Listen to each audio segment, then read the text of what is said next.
Welcome to ஜிஜிஸ் kitchen. இன்றைக்கி நம்ம கிச்சனில் மதுரை ஸ்பெஷல் உருளை பொட்டல் எப்படி செய்யுதுன்னு பார்க்கலாங்களா? வாங்க இன்க்ரீடியன்ஸ்களை போடலாம். 1/2 கிலோ உருளைக்கிழங்க கால்வாசி உப்பு போட்டு வேக வச்சு தோல் உரிச்சு எடுத்து வச்சுருக்கேன். ஒரு எனக்கு கருவேப்பிலை, கொஞ்சம் கொத்தமல்லி தழை, ஒரு பெரிய வெங்காயம், 2 டேபிள் ஸ்பூன் கடலை மாவு, 1/4 ஸ்பூன் மஞ்சள் தூள், 1 டேபிள் ஸ்பூன் வரமிளகாத்தூள், 1/2 ஸ்பூன் சோம்புத்தூள், ஒரு கட்டி அளவுக்கு பூண்டை சின்னதாக நறுக்கி வச்சுருக்கேன், 1 இன்ச் இஞ்சியை அதையும் சின்னதாக நறுக்கி வச்சுருக்கேன், ஒரு பச்சை மிளகாய், தேவையான அளவு உப்பு, கடுகு, 2 வரமிளகா. வாங்க அடுத்து என்ன செய்யுதுன்னு பார்க்கலாம்.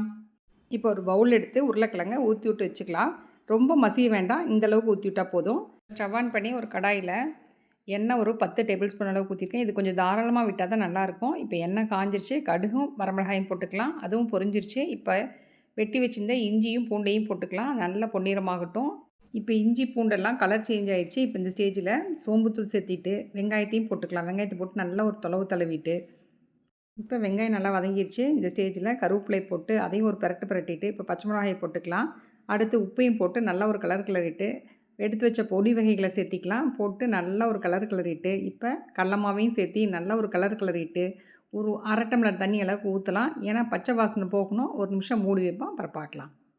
நல்லா 2 நிமிஷம் மூடி வச்சதில் அந்த பச்சை வாசனைலாம் போயிடுச்சு. இந்த ஸ்டேஜில் உருளைக்கிழங்க சேர்த்திக்கிட்டு எல்லா பக்கம் பண்ணுற மாதிரி நல்லா ஒரு கலர் கிளறிட்டு இப்போ நம்ம ஸ்டவ் ஆஃப் பண்ணிவிட்டு கொத்தமல்லி தழை, கருவேப்பிலை சேர்த்திட்டு பரிமாறிட்டு உங்களுக்கு காமிக்கிறேன்.